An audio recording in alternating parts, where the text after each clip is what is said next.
ada duka. Semua insan pasti pernah merasakannya. Hidup penuh liku-liku, ada suka, ada duka. Semua insan pasti pernah merasakannya. Jalan hidup rupa-rupa, ada hikmahnya.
Susah senang dan datang silih berganti, bagai roda-roda yang terus berputar. Hayatilah, resapilah hidup ini, jangan terlena, jangan putus asa.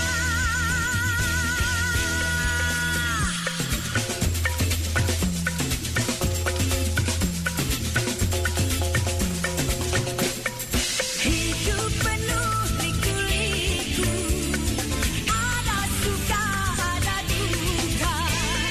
Semua insan pasti pernah merasakannya. Jalan hidup rupa-rupa, bahagia dan kecewa. Baik buruknya sudah pasti ada hikmahnya.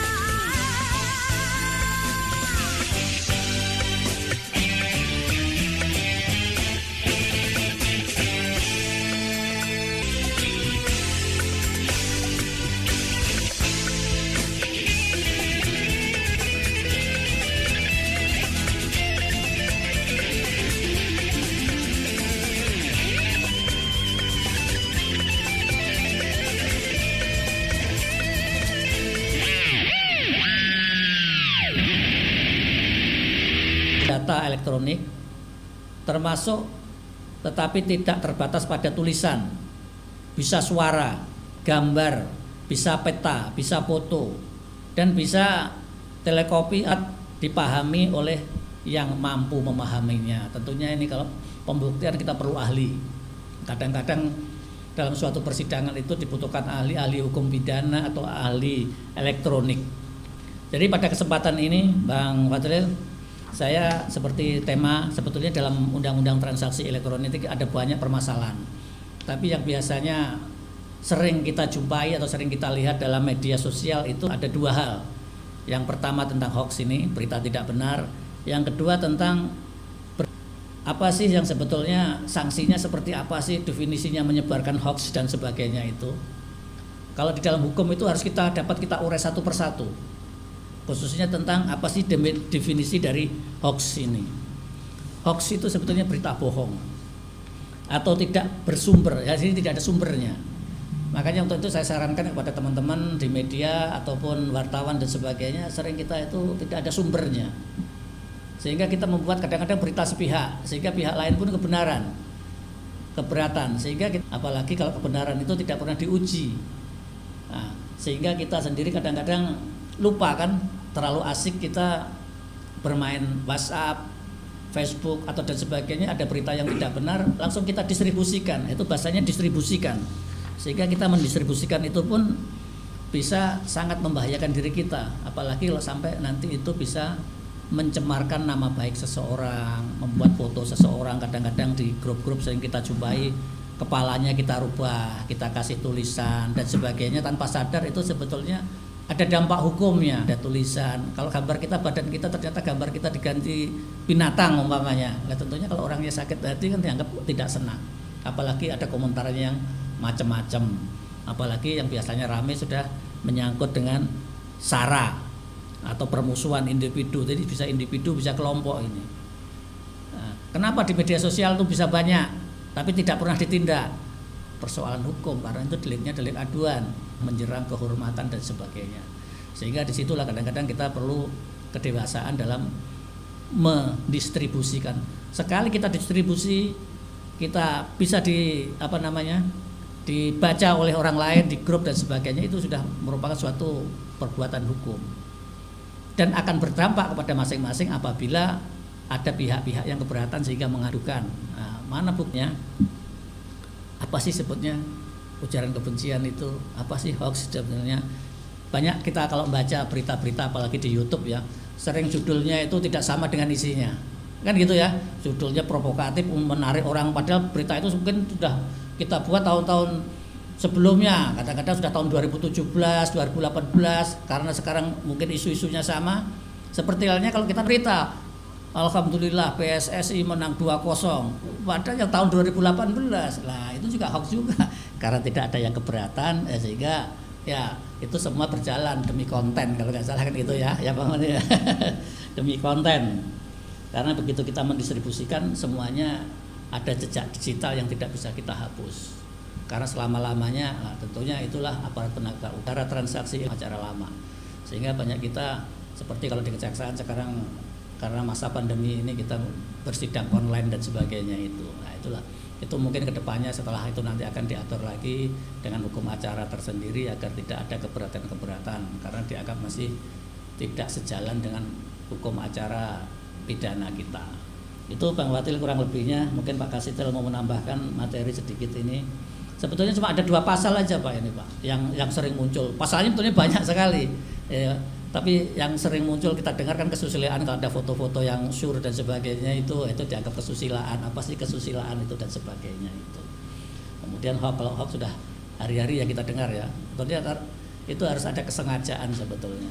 Tapi kadang-kadang kesengajaan itu ukurannya susah. Kesengajaan itu orang itu tahu dan mengendaki akibat itu menyerang kehormatan orang lain, sehingga orang lain itu merasa terhina dan sebagainya itu yang terpenting itu di situ. Itu kurang lebih bahan diskusi kita, karena yang terpenting saran saya ya, sumbernya harus jelas. Kalau nge-share, kalau nggak tahu sudah dihapus. Kemudian harus konfirmasi kalau melibatkan beberapa banyak orang ya harus konfirmasinya secara lengkap agar berita itu fair, objektif, sumbernya jelas, sehingga apabila di kemudian hari ada komplain dan sebagainya kita punya data. Jangan sampai kita tidak ada data, sekedar menyampaikan informasi. Karena seperti halnya sekarang muncul banyak di media itu, kalau tidak ada data orang, mana datanya, mana buktinya dan sebagainya begitu kan. Nah itulah biasanya akan menyulitkan kita. Kalau tidak bisa membuktikan, biasanya juga kena dampak dari perbuatan hukum itu. Itu sangat lengkap ya menjelaskan, karena memang diantara untuk aturan pidana sendiri untuk pasal hoax ini cuma 2, jadi dalam KUHP dan Undang-Undang IT juga nomor 11. Jadi masalah hoax ini tidak semua berita bohong itu bisa kita pidanakan, memang tidak semua. Jadi jangan sampai masyarakat mengatakan itu dia ngomong bohong, itu masuk pidana. Hoax tidak semua sebenarnya. Jadi ada batasan-batasannya. Jadi mungkin untuk batasan-batasan itu mungkin pendengar bisa memberikan pertanyaan sebentar untuk interaktifnya ya. Cukup itu aja mungkin ya. Baik. Terima kasih Pak Kajari dan Pak Kasintel sudah memberikan kami pencerahan ya. Untuk sesi selanjutnya kita akan bincang-bincang dengan penyuluhan hukum yang kita bahas pada sore hari ini. Ya, dan saudara Riga yang ingin bertanya boleh Anda luangkan waktu di 081144882111. Sekali lagi yang ingin bertanya ya boleh Anda gunakan line telepon kami di 081144882111. Iya, bisa juga Ya, Iya, Ya. bisa. bahwa sekarang bisa Anda dengarkan juga melalui streaming di Indonesia Streaming, IGA Radio. Ya, share saja di Google. Ya, Anda bisa dapatkan langsung linknya di situ. Iya. Ya, kemudian juga bisa Anda dengarkan atau nonton langsung. Ya, sore hari ini tentu ya kita break dulu dan tetap saja bersama kami di 87,6 IGA Radio, radionya Saudagar IGA.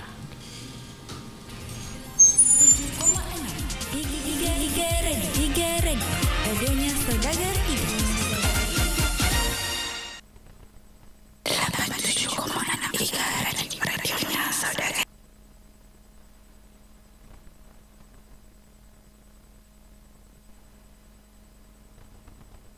Bio 7 Herbal Kesehatan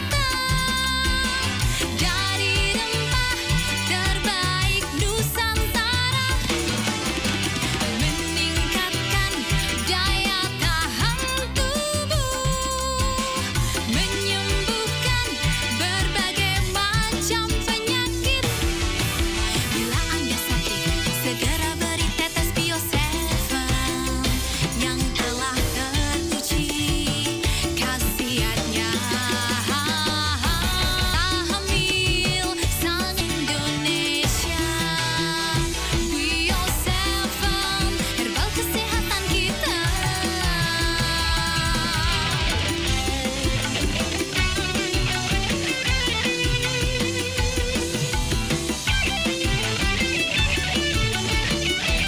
Herbal kesehatan dari rempah terbaik Nusantara, bukan berbagai macam penyakit. Bila Anda sakit, segera beri tetes Bio 7 yang telah teruji khasiatnya. Tetes Bio 7 cocok juga untuk segala usia. Wanita hamil sangat dianjurkan. Nutrisi. Kontak person di 0813 5509 8880. Ada apa tuh rame-rame? Bu, jualan obat herbal. Iya nih, aku juga mau borong mumpung banyak hadiahnya, Bu. Obatnya sih bagus apa enggak nomor 2 deh. Yang penting hadiahnya. Ayo borong. Percaya, ampuh dan udah terdaftar di BPOM. Jadi pasti udah terjamin kualitas herbalnya. Haduh, zaman gini masih mau diiming-imingi apa jamu tetes herbal lain selain Bio 7 yang udah pasti khasiatnya bagi kesehatan. Karena mengandung unsur-unsur herbal alami dari Nusantara karena sudah terdaftar di BPOM. Bio 7 dapat mengatasi semua penyakit yang sifatnya kronis. Juga baik untuk menjaga kesehatan kita. Minum Bio 7 setiap hari 15 tetes, 2 kali sehari secara rutin. Untuk menjaga kesehatan dan meningkatkan daya tahan tubuh dan konsultasi, Anda dapat menghubungi call center Bio 7 di nomor 0812 2323 5544. 0812 2323 5544. Bio 7, jamu tetesnya orang Indonesia.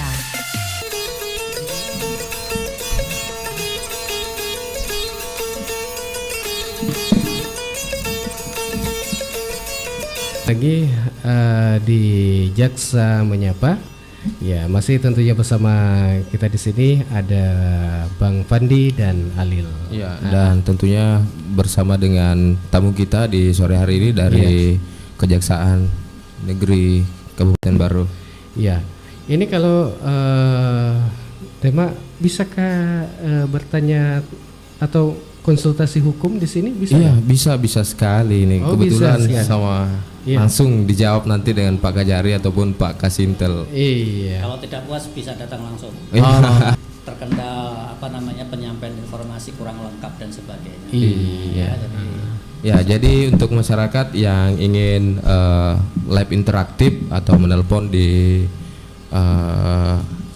langsung ke studio ya, bisa menghubungi live interaktif kita di 0811 4488 211 atau mau juga berkomentar di YouTube ya. Sekarang kita sedang live di YouTube akun Iga Radio ya.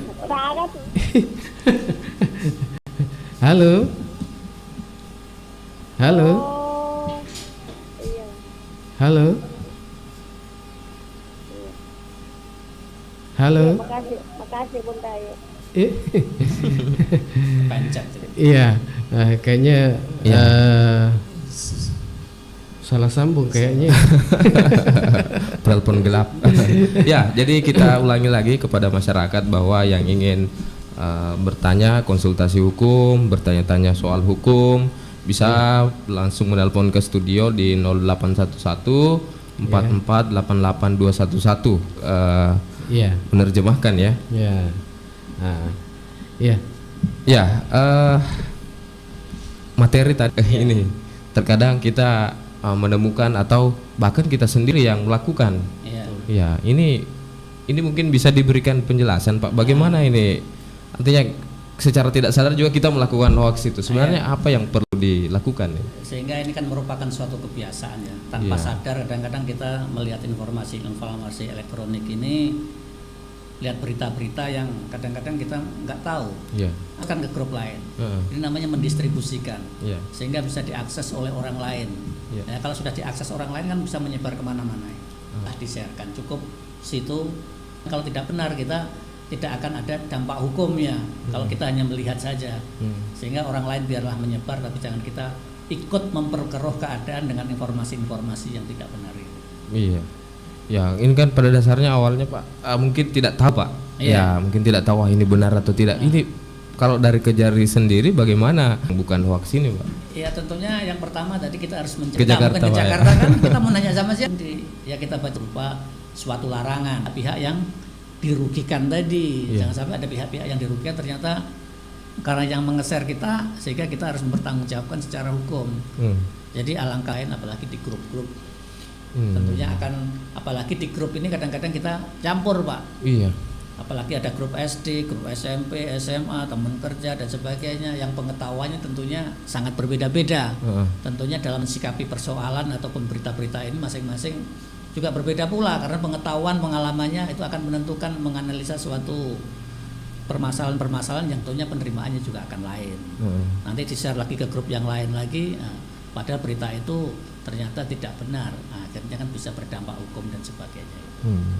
Jadi harus memastikan dulu sumbernya dulu Pak. Sumbernya. Mencari referensi lain. Tanya pada orang yang tahu informasi resmi. Ya. Ini kan Pak persoalan hoax ini atau menyebarkan konten-konten yang mungkin bisa saja berujung hoax Pak ya. Bisa. Ini kan bisa saja dilakukan oleh siapa yang melakukan. Ini bukan berlaku untuk lembaga dan sebagainya. Ini bunyinya setiap orang. Jadi masing-masing orang itu harus mempertanggungjawabkan apa yang telah lakukan. Apabila itu berdampak hukum, sepanjang dia sehat jasmani dan rohani, dan dia akan dengan dua alat bukti yang cukup.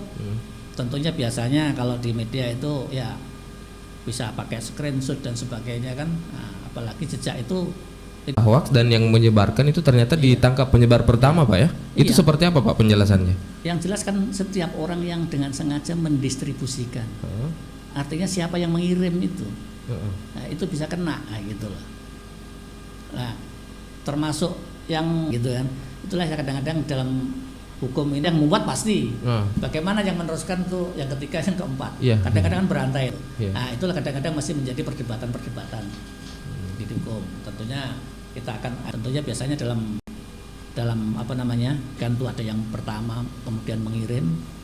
Tentunya kan akan capek juga. Banyak juga Pak ya. Panjang juga tentunya itulah harus lagi Pak berita yang pilih kasih.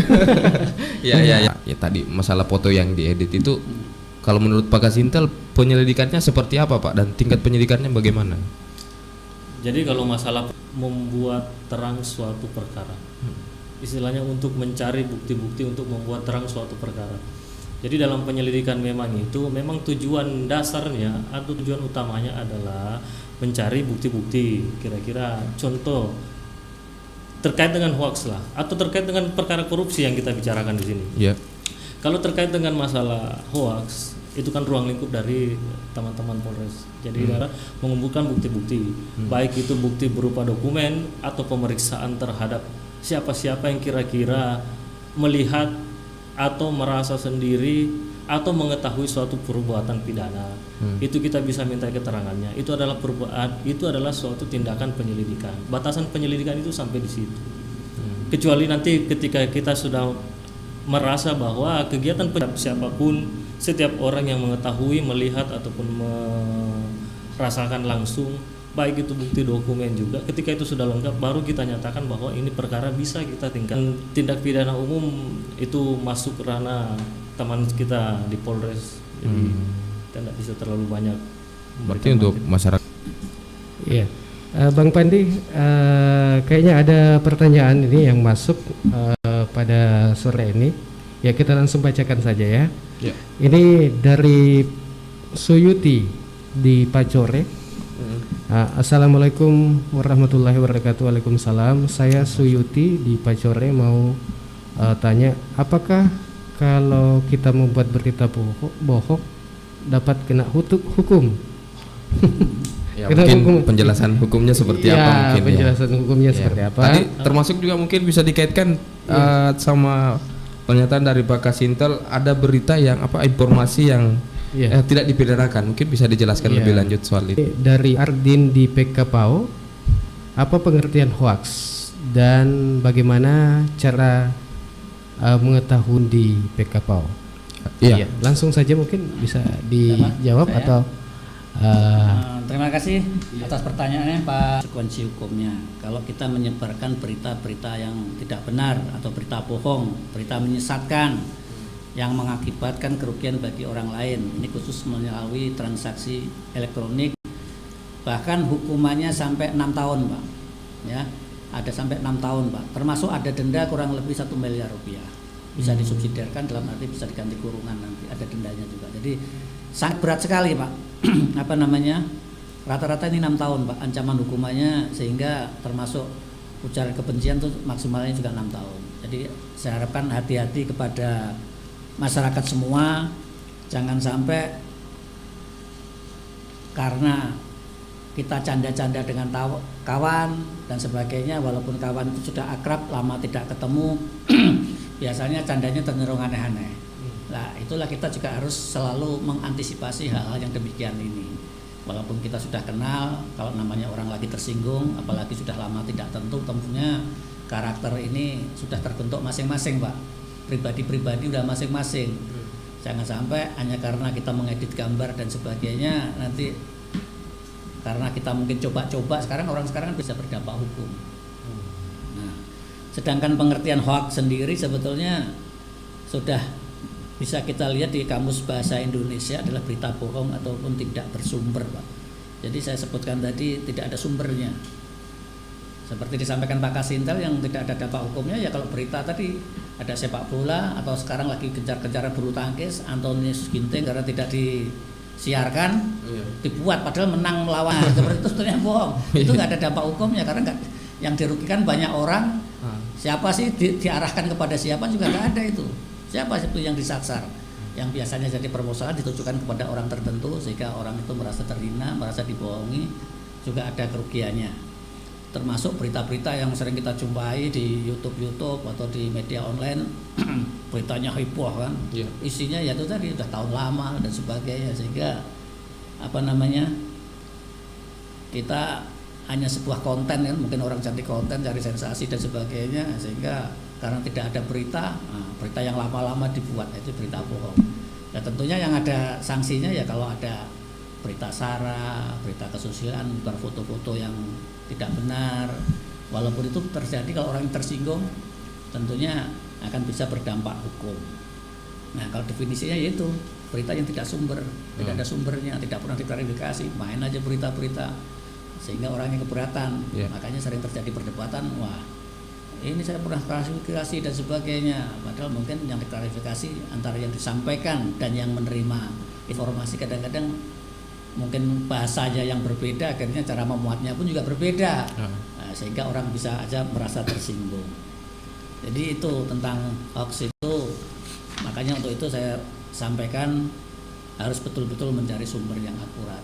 Kalau nggak tahu ya cukup kita berdiam diri, karena nanti bisa ini dari Aceh. Makanya berita sekarang hitungannya bukan menit lagi, detik. 1 detik ada kejadian di Aceh, 1 detik pula bisa menyebar kepada seluruh Indonesia. Nah, detik 1 Indonesia bisa tahu semua. Nah, itu bahayanya, dahsyatnya daripada informasi-informasi elektronik. Karena begitu orang itu sudah merasa kehormatannya diserang, tentunya dia mengadukan kepada aparat yang berwajib. Dan kita siap-siap aja apabila alat buktinya cukup seperti disampaikan Pak Kasintal tadi, ya kita siap-siap berhadapan dengan hukum. Kalau nggak mau ya sudah, kita cukup diam aja kalau tidak tahu informasi yang akurat. Itu Bang Fadil. Ya. Mungkin kalau seumpama jika tidak sengaja ini mungkin. Nah, ya, jika tidak sengaja menyebarkan berita hoax. Ini gimana? Ya tidak sengaja itu mungkin kalau kita ada berita langsung kita share. Iya. Tapi kalau sudah kasih komentar pasti sengaja itu. Oh iya. Kan itu kan, kasih komentar, diedit lagi. Nah, udah niat betul kalau udah diedit itu. Diedit lagi, ada seperti saya ceritakan, ada ceramah, ada dakwah, dipotong-potong, digunting, dikurangi atau ditambah. Itu udah niat berarti gitu. Ya memang ukuran niat itu sengaja itu susah. Nah, gitu. Tapi kalau dilihat dari perbuatannya, kalau sudah diedit lagi, ditambahi komentar, nah, kadang-kadang yang menjadi perdebatan itu bagaimana dia dapat langsung di-share. Dapat dari itu juga nggak ada jeda berpikirnya gitu. Dapat di grup, wah bagus ini langsung kita share grup sebelah. Nah, mungkin itu bisa dikatakan masih 50-50 lah ya, antara sengaja ataupun tidak. Nah, tapi yang jelas yang sengaja niat itu ada jeda waktu berpikir kita. Apalagi sampai ikut-ikutan ngedit, dikasih komentar, ditambah-tambahin. Nah, itu yang heboh bahaya. Itu yang paling heboh itu pasti sengaja gitu. Niat betul dia gitu. Yang stiker-stiker juga itu Pak, banyak punya orang dikasih jadi stiker. Makanya kalau kita sudah membuat stiker kan kita pasti ada ilmunya itu. Tidak sembarangan orang. Artinya dia niat betul gitu dia bahwa menyerang kehormatan orang lain, walaupun kadang-kadang dia hanya untuk lucu-lucuan. Tapi kalau sudah diedit itu berarti dia yang membuat. Tidak masuk dalam berita bohong. Jadi makanya saya bilang tadi, tidak selamanya itu hoax itu bisa dipidanakan. Gitu. Memang harus ada mensreanya dulu. Dan tidak semuanya, dan cakupannya juga itu namanya hoax itu kan medianya kan elektronik. Jadi memang berdasarkan berita terbaru memang telah berkembang sekarang itu 800.000 berita hoax di dunia. Dan itu didominasi di Facebook karena memang satu-satunya platform yang paling sering orang menyebar hoax itu memang di Facebook. Oh, di Facebook. Dan itu agak susah mungkin untuk kita batasi karena itu kan memang media sosial. Seperti itu mungkin, Pak. Untuk tahun ini Pak ada 5.616 hoax. Tapi ini seputar COVID yang di take down oleh Kominfo. Betul. Jadi ada 5.016 berita hoax atau informasi hoax Pak. Ya karena pemerintah selalu kalah. Yang menyebarkan pusat pemerintah cuma satu orang di pusat. Kemudian yang menyebarkan berita bohong seluruh Indonesia. Banyak Pak. Banyak kan. Pusing juga masyarakat kan akhirnya milih yang mana yang benar ini gitu. Lantas Pak, bagaimana kalau misalnya berita hoax itu tidak dimasukkan ke digital misalnya dari mulut ke mulut? Membuat berita hoax itu. Bagaimana Pak? Ya artinya kan sudah kena penipu, itu sudah ada.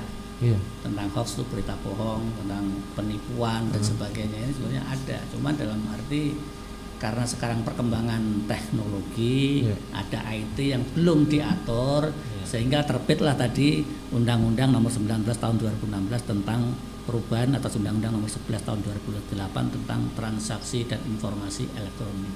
Makanya punya informasi transaksi. Zaman pilkada kan ada simbol tangan dan sebagainya karena itu bisa diterjemahkan oleh ahli ya mendukung. Apalagi kalau ASN kan tidak boleh memihak dan sebagainya. Harus netral. Tentunya kadang-kadang ada simbol-simbol yang mengarah kepada dukungan seseorang dan sebagainya. Dianggap tidak netral. Tadi Pak terkait dengan di Facebook ini Pak, yang berhubungan dengan pilkada. Pak Jari melihatnya seperti apa? Akun itu kan tempat. Dan saya sampaikan kepada teman-teman semua pendengar setia 3FM bahwa seperti demo itu walaupun ditutup tinggal matanya, pakai topi, pakai masker, kalau begitu tertangkap kamera dia bisa dicek di mana keberadaannya. Gitu, sekarang di Dukcapil bisa mendeteksi itu. Sama dengan ini kan ada Sherlocknya, HP kita.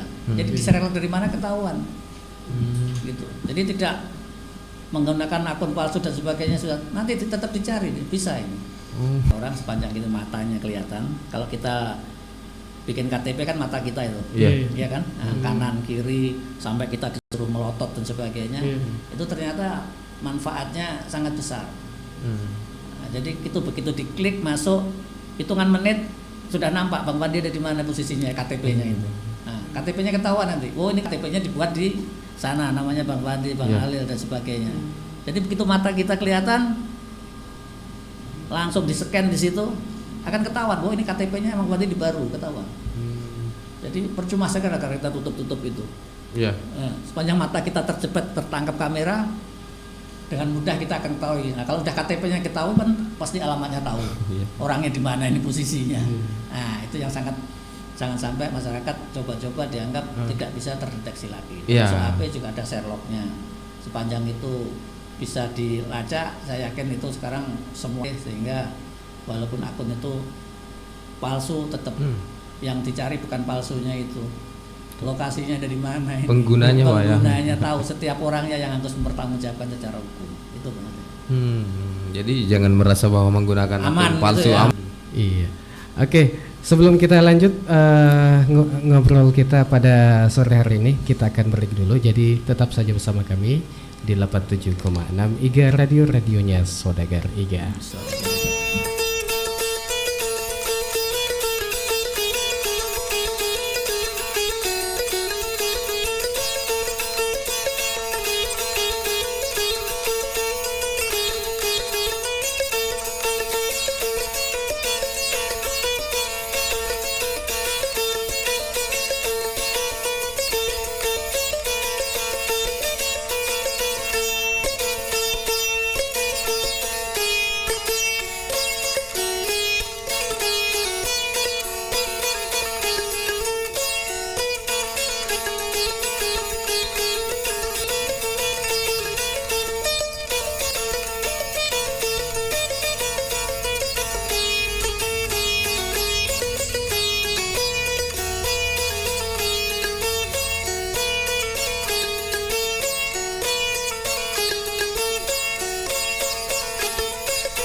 tua ini punya keluhan komplikasinya, sakit jantung, darah tinggi, dan juga diabetes. Sabar Kisanak. Tolong. Aku akan coba carikan.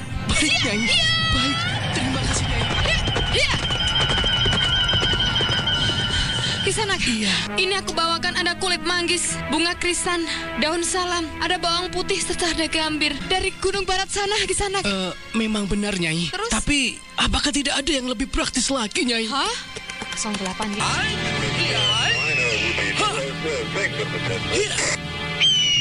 Syukurlah Adipati datang. Kisanak, ambilkan segelas air putih. Terima kasih Adipati. Gusti Pati, apakah ini jamu tetes Bio 7 itu yang sudah terkenal di penjuru Nusantara? Memang benar. Kandungan kulit manggis, bunga krisan, daun salam, dan bawang putih. Dahsyat dan manfaatnya ada di jamu tetes Bio 7. Jamu tetes Bio 7 membantu menjaga daya tahan tubuh. Double formula, double khasiatnya.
double formula, double khasiatnya. Bio 7. Radionya saudara-saudari.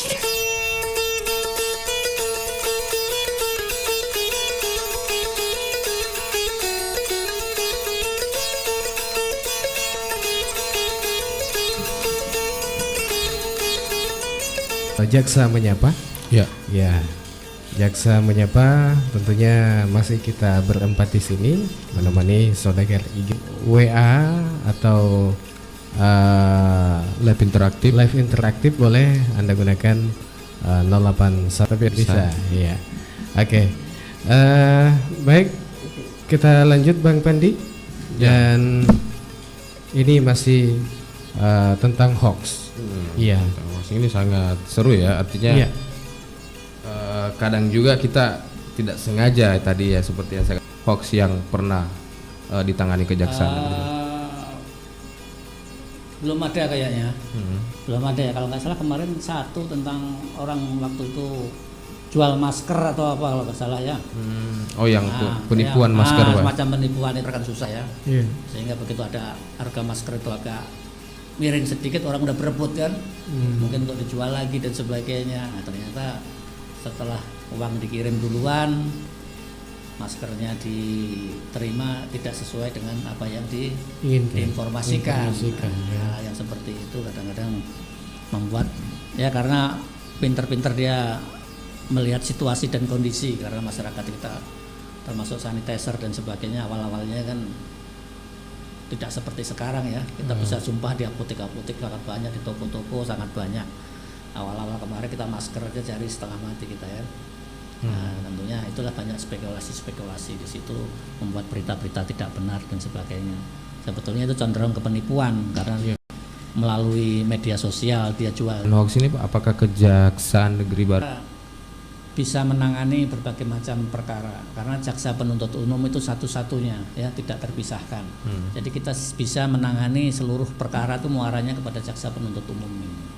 Jadi jaksa itu yang melaksanakan putusan pengadilan dan yang menyidangkan perkara ini, sehingga perkara apapun muaranya akan ke tangan kejaksaan, karena jaksa itu satu. Jaksa Agung selaku pengendali seluruh jaksa seluruh Indonesia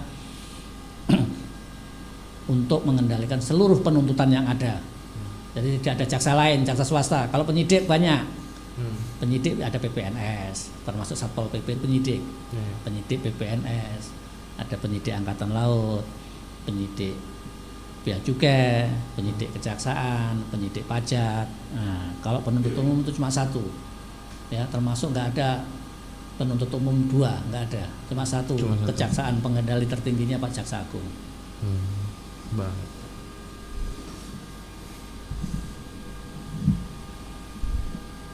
Ya, oh ada 5.000 lebih kasus hoax tentang COVID, memang sangat marak Pak ya. Betul. Artinya masyarakat juga masih simpang siur betul. Tentang berita COVID ini. Ini sejauh mana nih Pak perkembangannya? Ya, perkembangannya itu tadi seperti disampaikan Pak Kasintel, ada yang berdampak hukum, ada yang tidak. Serang kehormatannya dia diam saja, sudahlah kita anggap itu bumbu-bumbu daripada media sosial. Ya masing-masing tergantung jiwanya. Jiwa masing-masing kalau merasa terserang, keberatan, ya akhirnya dia mengadukan kepada pihak yang berwajib. Ada berita yang kadang-kadang seperti saya informasikan di depan tadi, yang judulnya provokatif juga hoax juga, tidak berdampak hukum kan. Ya tadi seperti ada sepak bola, ini musimnya bulu tangkis, Anthony Ginting menang melawan Kento Momota pada berita itu. Padahal Anthony Ginting mungkin tidak di live kan, sehingga orang wah bener ini ada dan sebagainya, Tapi yang terpenting adalah masyarakat kita secara umum harus banyak-banyak membaca, Pak. Dengan kita banyak membaca, tentunya kita banyak referensi. Atau membaca kita terbatas, tentunya kita. Saran saya masyarakat banyak-banyak membaca berita dari pemerintah yang resmi. Kalau bonus lah, hadiah dan sebagainya, paket gratis, paket wisata dan sebagainya, itu tentunya kalau nomor tidak dikenal ya banyak hoaxnya. Kan membedakan itu. Kalau dari Telkom biasanya ada Telkomsel, ada 363 dan sebagainya yang sudah tidak asing lagi bagi nggak paham. Banyak kita lihat di media TV tertipu, barangnya tidak sesuai dengan pesanan. Nah itu kan hoax juga sebetulnya kan. Awalnya dia, itu Makanya sering banyak membaca, mencari informasi. Saya pun sering kalau beli-beli online nanya kepada anak saya, ini hoax enggak ini? Enggak, ini begini. Nah, dia bisa menjelaskan. Jadi jangan malu bertanya, gitu loh. Kuncinya jangan malu bertanya. Sampai kita membaca jangan malu bertanya.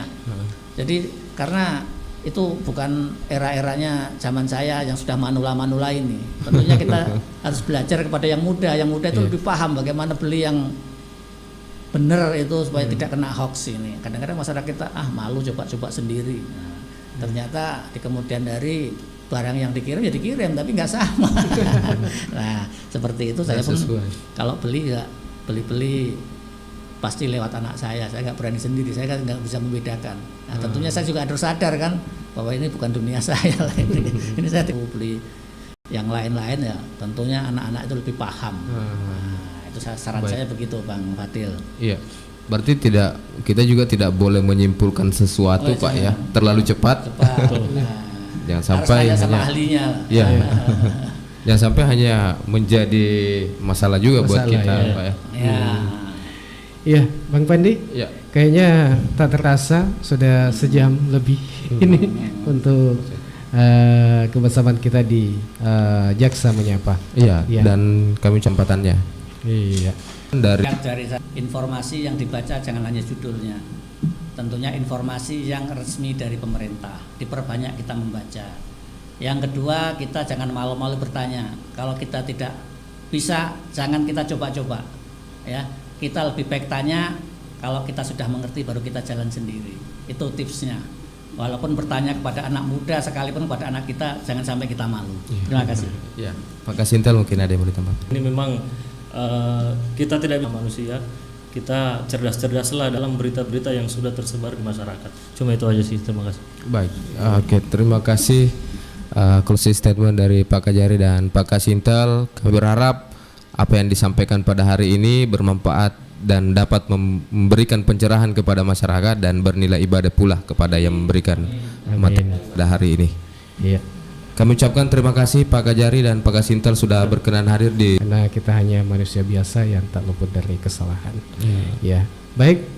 Saya Alil dan saya Bang Pandi dan akhir kata kami. Luar biasa Bang Fadil.